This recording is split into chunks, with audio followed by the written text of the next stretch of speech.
News, bom dia para você. Bom dia a todos. Obrigada pelo convite.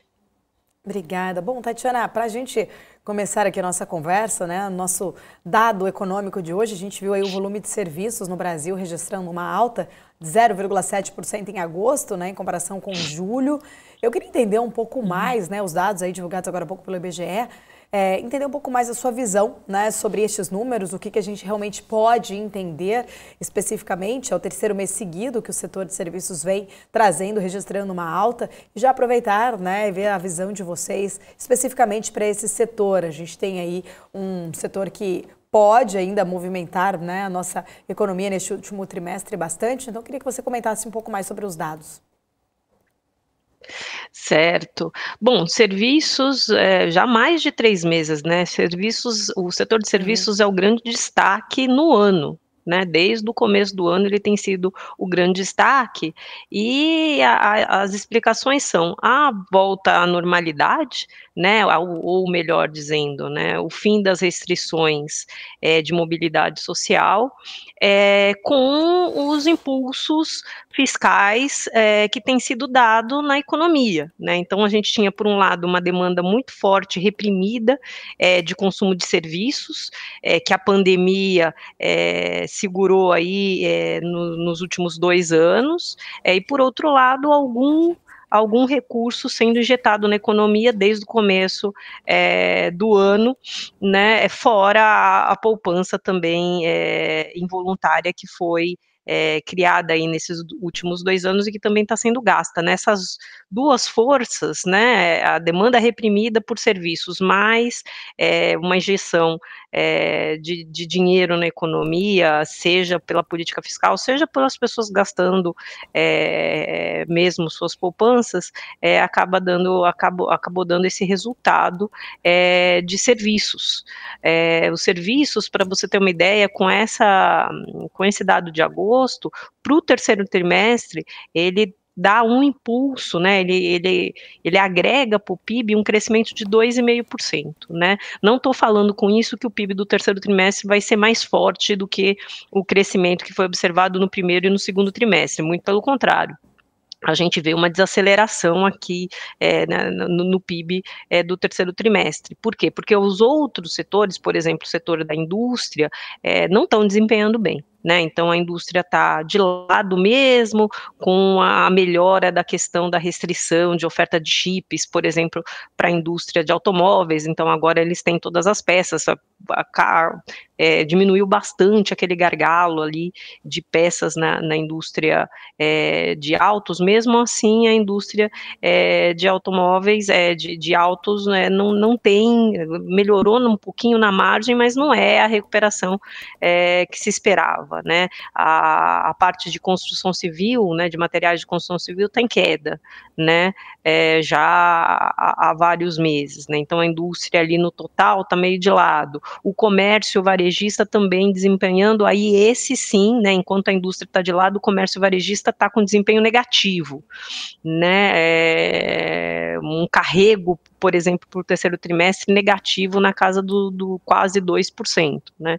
Então, aí quando você coloca essas coisas combinadas, isso dá crescimento para o terceiro trimestre por conta do bom desempenho de serviços, mas é um crescimento para o terceiro trimestre, um crescimento do PIB para o terceiro trimestre menor, né, numa velocidade menor do que o que a gente observou no primeiro e no segundo tri.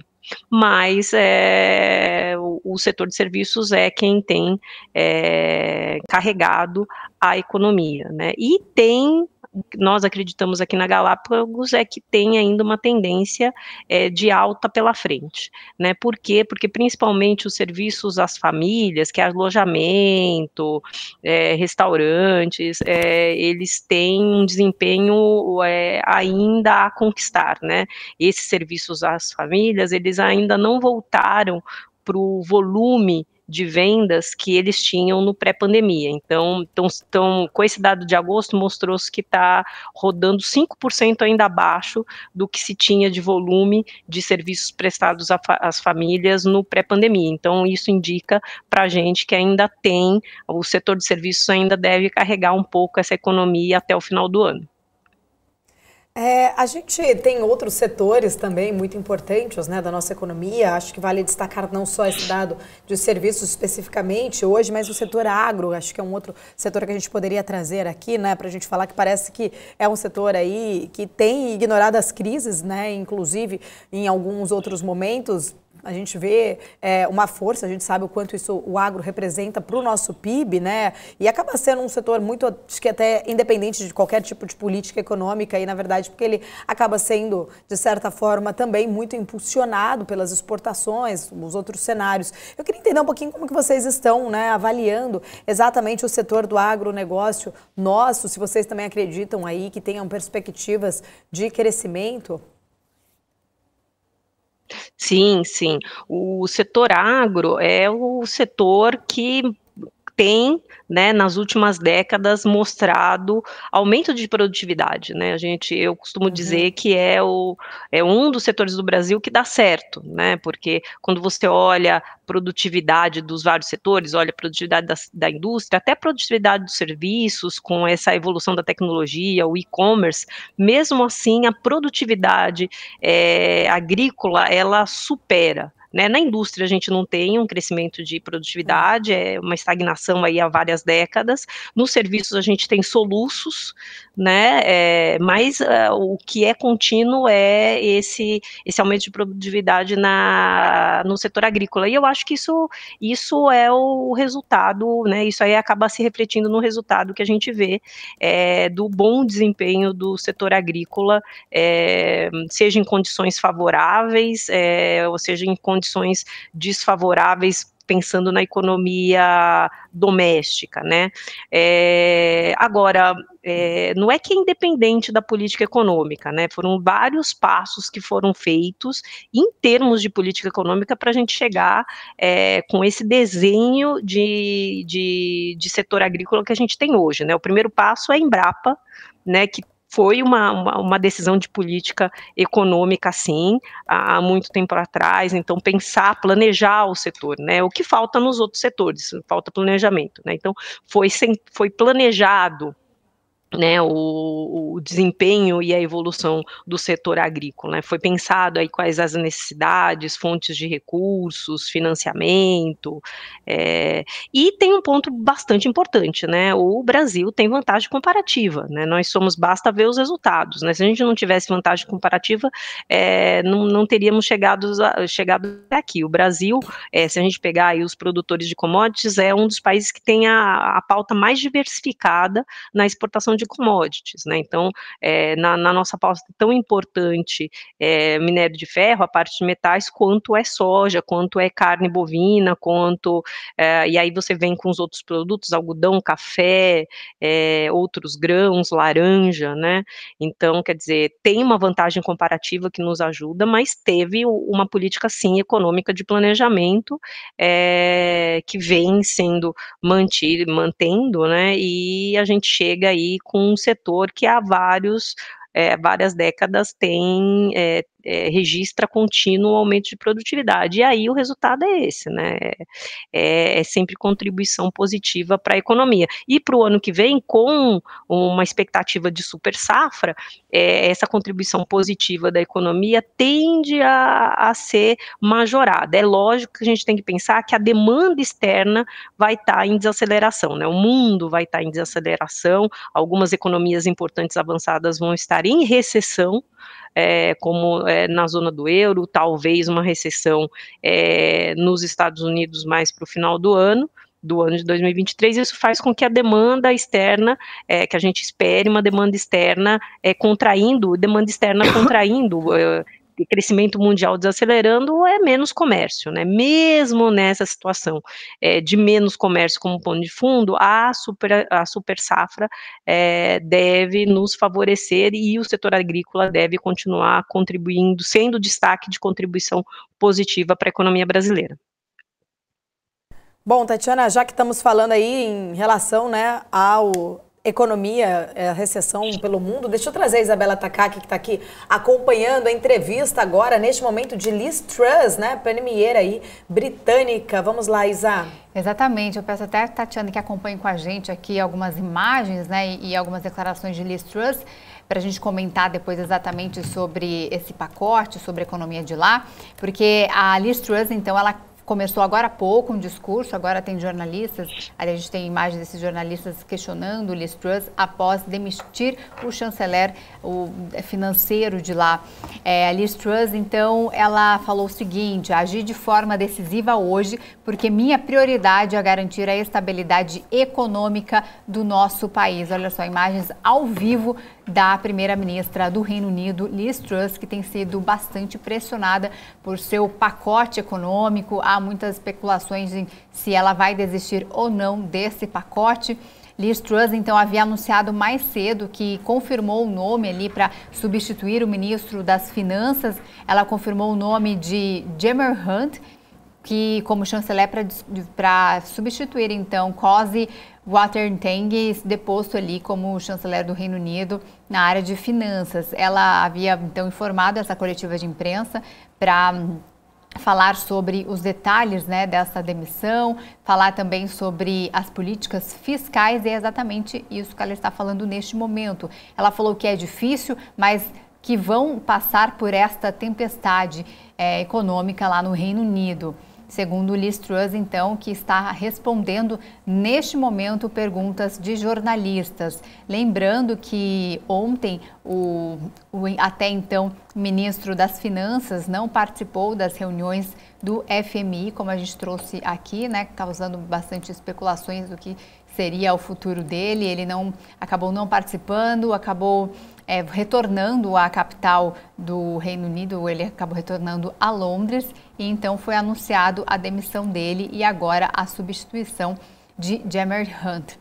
Queria voltar então com a Tatiana para falar um pouco mais sobre a economia de lá, da Europa, do Reino Unido principalmente, né? A gente viu esse pacote sendo bastante criticado ali do Reino Unido, de corte de impostos, e agora há uma possibilidade de que esse pacote seja retirado e essa substituição desse ministro das Finanças. Você acredita que ele deve retirar esse pacote? Essa turbulência aí, né, não pegou bem ali tanto para os britânicos como também para o mercado, né, Tatiana? Não, é verdade, assim, se a gente for observar o que aconteceu com o preço dos títulos públicos ingleses, desde o anúncio do pacote, se não me engano foi dia 23 de setembro, né, os preços caíram, assim, absurdamente. O que é isso?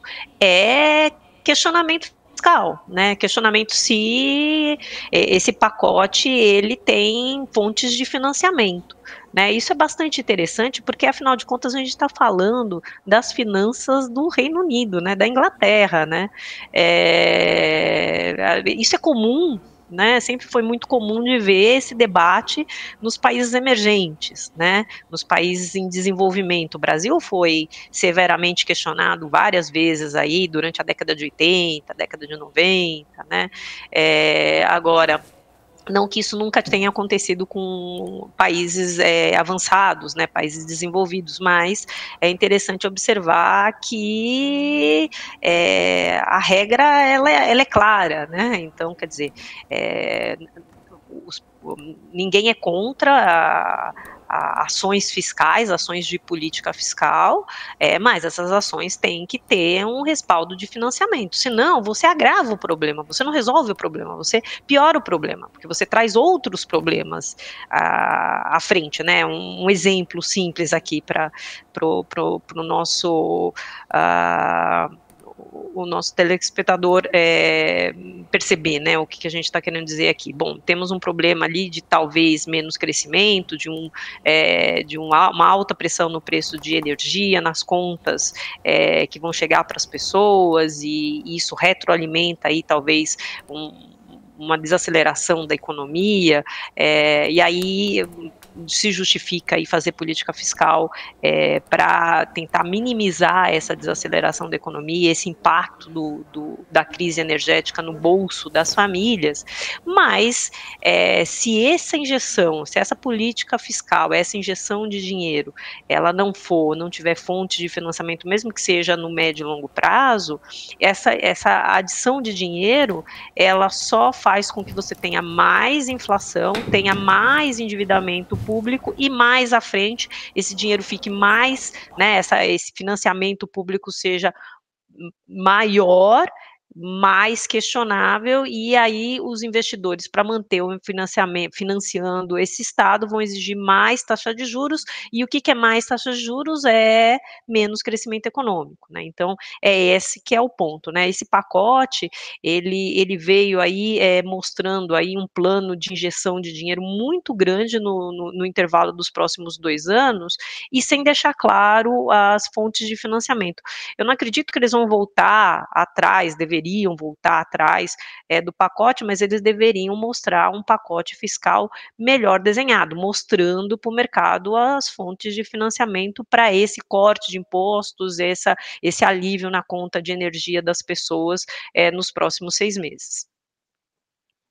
Tatiana, só para a gente finalizar aqui algumas das falas da ministra, né? Ela falou também sobre a forma como estão entregando essa mensagem precisa mudar, né? Por conta de toda essa repercussão, né? Ela está falando em relação à comunicação que não pegou bem para ela que acabou de assumir o cargo. Precisamos agir agora para garantir aos mercados a nossa disciplina fiscal. Vamos controlar o tamanho do Estado para garantir que o dinheiro do contribuinte seja sempre gasto de maneira correta e vamos manter o aumento da taxa corporativa. Então, palavras de Liz Truss, que terminou agora há pouco seu pronunciamento lá no Reino Unido, fazendo então o anúncio da substituição do novo ministro das Finanças que foi demitido. Bom, mais cedo a gente falou também sobre um dado da economia da zona do euro, da balança comercial da zona do euro, que apresentou um déficit de 50,9 bilhões de euros em agosto, segundo a Eurostat. O número é resultado ali de 231 bilhões de euros em exportações e 282 bilhões de euros em importações. No acumulado ali do ano, o déficit da balança comercial do bloco está em 228 bilhões de euros. A gente vê aí mais um recorde, né, da balança comercial, mais um recorde da zona do euro, um déficit da balança comercial. Queria que você fizesse uma análise aí em relação a todo esse temor de recessão e mais um número negativo aí na zona do euro.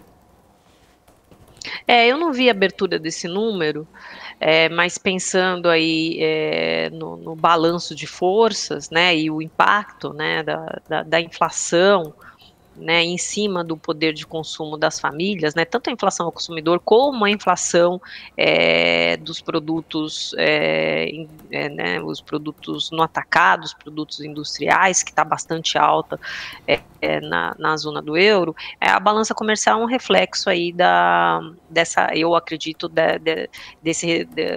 dessa contração econômica que já está acontecendo, com o impacto da crise energética, que também é bastante relevante aí na pauta dos grandes países, né? Eles importam energia.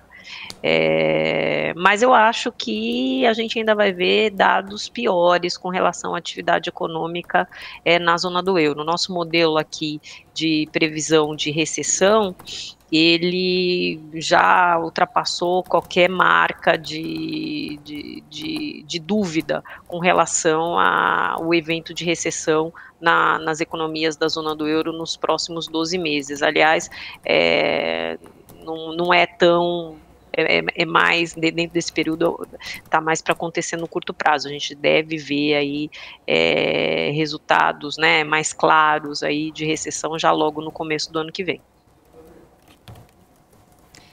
A gente viu também, em relação ao FMI,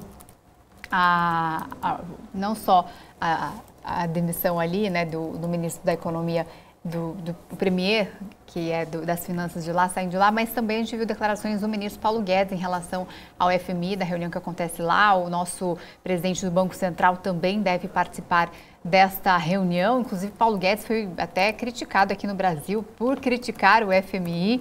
Ele que tem feito previsões bastante assertivas em relação, por exemplo, ao PIB do Brasil. O FMI, né, fez algumas críticas ao Brasil, e ele que realmente criticou, dizendo que o FMI está errado, né, né? Suas previsões estão erradas, estão decadentes. Eu queria que você fizesse uma análise. Essas instituições sempre são mais conservadoras, né? A gente vê esses números são muito contrastantes, por exemplo, com os que o próprio governo brasileiro tem projetado aqui para o Brasil, né? Uhum. Sim, eu acho que tanto o FMI como o Banco Mundial, a OCDE, né, eles sempre desenham um cenário base, né, e nesse cenário base eles têm premissas conservadoras, né, premissas conservadoras de condução de política monetária, premissas conservadoras de condução de política fiscal, né, e os modelos, eles respondem conforme que tipo de premissa você coloca, né, então eu acho que assim, qualquer tipo de análise sempre cabe à crítica e à autocrítica, né, mas eu acho que esse erro recente das projeções do FMI e do mercado também, né? Se a gente for pensar, de acordo com a pesquisa Focus, né, no começo do ano, a mediana para a expectativa de crescimento econômico para esse ano era 0,3%, né? Agora, provavelmente, o PIB desse ano vai crescer em torno de 2,7% ou até um pouco mais, dependendo né, do desempenho, principalmente do setor de serviços, né? Então, quer dizer, você teve aí uma série de eventos acontecendo ao longo do ano e que não fazem parte de premissas, principalmente conservadoras, que é o caso da tradição aí das projeções do FMI, do Banco Mundial e da OCDE, como eu disse. Então, a crítica é sempre válida, mas a gente tem que entender sempre o quadro mais amplo, né? Tem que conseguir sempre ver o quadro de uma maneira mais ampla. Diana, a Débora aqui falando com você. Eu queria comentar um pouquinho contigo agora, queria entender um pouco do seu ponto de vista em relação a essa crise energética que a gente tem visto também acontecer, né, devido a essa invasão lá na Ucrânia, porque a gente viu a Alemanha recusando a proposta do Putin, né, sobre o uso energético da Nord Stream 2. A Rússia, que passou um tempo ali para poder admitir que Nord Stream 2 não tinha sido danificada, admitiu isso, disse que poderia retomar o fornecimento para a Alemanha disse que não. Por outro lado, também justifica que, na verdade, Nord Stream 1 já estava tendo falha de fornecimento, contenção de fornecimento já faz um tempo, e que eles percebem que não é mais confiável essa fonte de energia ali vindo por parte da Rússia. Lembrando também que em setembro a Alemanha já tinha anunciado ali um pacote para poder auxiliar nessa questão do pagamento, né, do aumento da taxa de energia por lá. E aí eu queria entender do teu ponto de vista, na verdade, dos dois lados. Tanto o impacto que isso pode causar, não só na Alemanha, como em outros países ali do bloco, né, que dependiam bastante da Rússia em relação a esse fornecimento de energia. A gente sabe que vai ter um aumento, mas, além disso, os dados da Europa já não são nada bons. A inflação também, né, subindo a cada dia que passa, a gente espera impactos maiores. Aí, agora, essa recusa da Alemanha em relação ao Nord Stream 2. E, por outro lado, o impacto disso para a Rússia, porque a partir do momento também que eles deixam de fornecer, também deixam de receber ali, né? Tanto que o Putin chegou ontem a levantar a possibilidade de ter a Turquia como meio de fornecimento ali energético, de ser mais seguro, enfim. Como que você tem avaliado essa questão energética, né, lá na Europa? Olha, ela vai ser fonte de tanto aumento de preço de energia no mundo, né, como um dos fatores que contribuem aí para a recessão do bloco, né. A gente sabe que a gente está começando o inverno no hemisfério norte e que os meses mais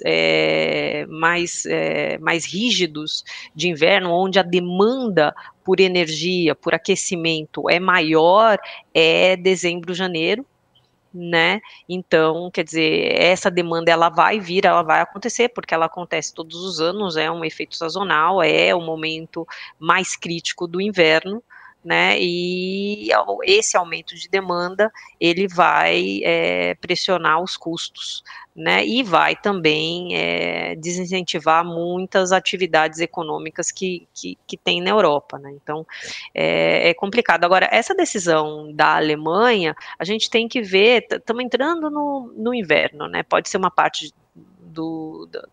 da negociação feita, né, a estratégia de negociação aí imaginada, não só pela Alemanha, como pelos países do bloco, junto à oferta de energia russa. Né, eu acho que ainda tem muitas cartas ainda que tem que ser baixadas de ambos os lados nessa negociação aí do fornecimento de energia no inverno.